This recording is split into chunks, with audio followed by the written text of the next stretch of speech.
নমস্কার, আমি অ্যাস্ট্রোলজার মনীষা শাস্ত্রী বলছি। সমস্ত কিছুর মূলেই কিন্তু অর্থ। প্রত্যেকটা মানুষই চায় জীবনে সঠিকভাবে ইনকাম করতে, কিন্তু কে কিভাবে ইনকাম করবে সেটা কিন্তু তার রাশিচক্র থেকেই বোঝা যাবে।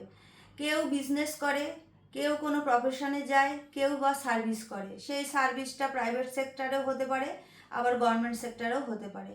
কিন্তু কে কিভাবে টাকা ইনকাম করবে সেইটা কিন্তু রাশিচক্র ছাড়া বোঝা খুব মুশকিল। অনেকেই দেখা যাচ্ছে যে খুব বিজনেসের মন, ঠিক আছে, হঠাৎ করে অনেক টাকা ঋণ নিল, ঋণ নিয়ে বিজনেস শুরু করলো, কিন্তু আলটিমেট দেখা গেল তার হরোস্কোপের মধ্যে বিজনেসের যোগই নেই, বা তার হরোস্কোপের মধ্যে সে যে বিজনেসটা করছে সেই যোগটাই নেই। তাহলে কি হবে? হঠাৎ করে সে যে ঋণ নিল নিজের ডিসিশানে, সেখানে দাঁড়িয়ে কিন্তু প্রচুর লস হয়ে যাবে, আর সেখানেই তার মাথায় ঋণের বোঝা চলে আসবে। সেরকমভাবেই কিন্তু আমরা প্রত্যেকটা মুহূর্তে ভেবে চলি যে আমরা পরের দিনটা কিভাবে বা কোথা থেকে টাকা আসবে। যারা চাকরি পেয়ে গেছে তাদের তো একটা নির্দিষ্ট ইনকাম আছে, কিন্তু যারা প্রত্যেক দিন ইনকাম করে বা বিজনেসের মাধ্যমে ইনকাম করে, সেখানে কিন্তু তাদের প্রতি মুহূর্তে একটা টেনশন থাকে বিজনেসটা পরবর্তীতে কেমন চলবে। কিন্তু অনেক সময় দেখা যায় যে তখন তারা বিজনেসটা শুরু করলে, এমন অনেকের ক্ষেত্রেই হয়, যখন বিজনেসটা শুরু করলো ভালোই চলছে, কিন্তু হঠাৎ করে দেখা যায় যে বিজনেসটা লস খেতে শুরু করলো। যখন তিনি বিজনেস শুরু করেছিলেন তখন হয়তো তার দশাটা ভালো ছিল, হয়তো লগ্নপতির দশা ছিল, বা দ্বিতীয় পতি, চতুর্থপতি, বা নবমপতি, বা একাদশপতির দশা চলছিল, তাই কিন্তু তার বিজনেসটা ভালোই চলছিল। হঠাৎ করে বিজনেসটা লস হয়ে গেলে কিন্তু দেখতে হবে সেই মুহূর্তে রাশিচক্রে তার দশা চেঞ্জ হয়ে গেল না তো, বা গোচরে সেই সময় তার দ্বিতীয়, সপ্তম, একাদশ, নবমের ওপরে কোনো কুদৃষ্টি পড়লো না তো কোনো অশুভ গ্রহের, বা হয়তো নক্ষত্র চেঞ্জ করলো কোনো গ্রহ। সেই সব ক্ষেত্রে কিন্তু দেখে নিতে হবে যে কিভাবে চলতে পারে, ব্যবসাটা চলবে কিভাবে। তা সেই জায়গায় দাঁড়িয়ে কিন্তু অর্থ ইনকামের জায়গাটা আমরা সবসময় সেই জায়গাটা দেখে রাখি রাশিচক্র হিসাবে, গ্রহ নক্ষত্রের পজিশন হিসাবে। চতুর্থপতি, সপ্তমপতি যদি ভালো থাকে, বা লগ্নপতি যদি ভালো থাকে, নবমপতি যদি ভালো থাকে, এদের নক্ষত্রগুলো যদি ভালো হয়, তাহলে কিন্তু বলা যায় সপ্তমপতি আর লগ্নপতি আর একাদশপতি আর নবমপতি এই জায়গাগুলো, বা এদের ঘরে কোন গ্রহ বসে আছে, এরা দৃষ্টি কোথায় দিচ্ছে, বা এদের ডিগ্রি কতটা আছে, সেই হিসাবে কিন্তু বলা যেতে পারে। কারণ বিজনেস যখন মানুষ চাকরি পেয়ে যায় তখন কিন্তু তার টেনশনের জায়গাটা থাকে, সেই চাকরির জায়গাতেও টেনশন থাকে, কারণ চাকরির জায়গাতেও হঠাৎ করে কোনো গুপ্ত শত্রুর দ্বারা ক্ষতি হয়ে যেতে পারে, সেইটা আছে। কিন্তু বিজনেসটা চলতে গেলে না সব থেকে বেশি টেনশন আসে। তাই বিজনেসটা আপনারা যখন করবেন, আপনার কোন বিজনেস শ্যুট করছে, বা কোন ধরনের বিজনেস করলে আপনি লাভবান হতে পারবেন, বা বিজনেসের কোন দিক আপনি মেনটেন করবেন, সব কিছুই বলা যায়।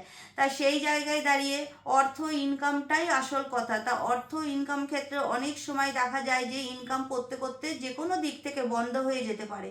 তাই এটা শ্রাবণ মাস চলছে, আপনারা যদি শিবলিঙ্গের ওপরে বেলপাতা, গঙ্গা জল, মধু, কেশর, তারপরে হচ্ছে যে কোনো ধরনের নীলকণ্ঠ ফুল, বা সাদা আকন্দ ফুল, সাদা আকন্দ ফুল হলে সব থেকে ভালো হয়, ধুতরা ফুল, শিবলিঙ্গকে আপনারা অর্পণ করেন, ওম নমঃ শিবায় বা ওম রুদ্রায় নমঃ, এই মন্ত্রটা 108 বার জপ করেন, খুব ভালো ফল পাওয়া যায়।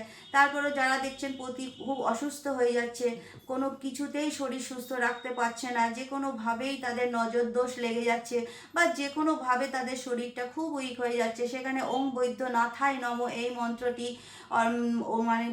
বলে আপনারা শিবলিঙ্গের ওপরে আপনারা গঙ্গা জল, কেশর, মধু দিয়ে ঢালতে পারেন।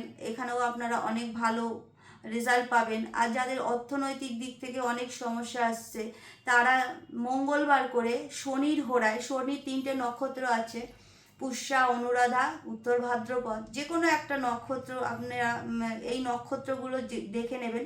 সেই শনির হোরায় আপনারা হনুমানজির মন্দিরে যাবেন, হনুমানজির মন্দিরে গিয়ে আপনারা একটা আটার প্রদীপ তৈরি করবেন, সেখানে তিলের তেল দেবেন, তার মধ্যে আপনাদের নিজের কতটা লম্বা আছে সেই মাপের কালো সুতো নেবেন, সাত পাক হবে, সেই সুতো দিয়ে তেলের মধ্যে আপনারা প্রদীপটা জ্বালিয়ে দেবেন।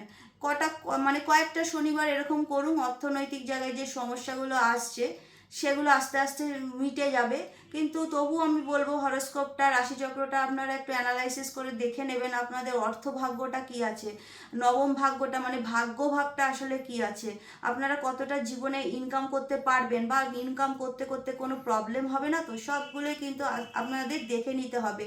ওম নমো নারায়ণায় এই মন্ত্রটা আপনারা মানে রোজ 108 বার করে পাঠ করবেন। বাড়িতে তুলসী গাছ রাখবেন, তুলসী গাছে প্রত্যেক দিন জল দেবেন, এইগুলো করবেন। প্রত্যেক দিন সকালবেলা একটু স্নান করে আপনারা সূর্যকে জল চড়াবেন, পারলে গায়ত্রী মন্ত্রটা জপ করবেন। এগুলো করলে আপনাদের আস্তে আস্তে শরীরের দিক থেকেই হোক বা অর্থনৈতিক দিক থেকেই হোক আপনারা কিন্তু অবশ্যই সাফল্য পাবেন।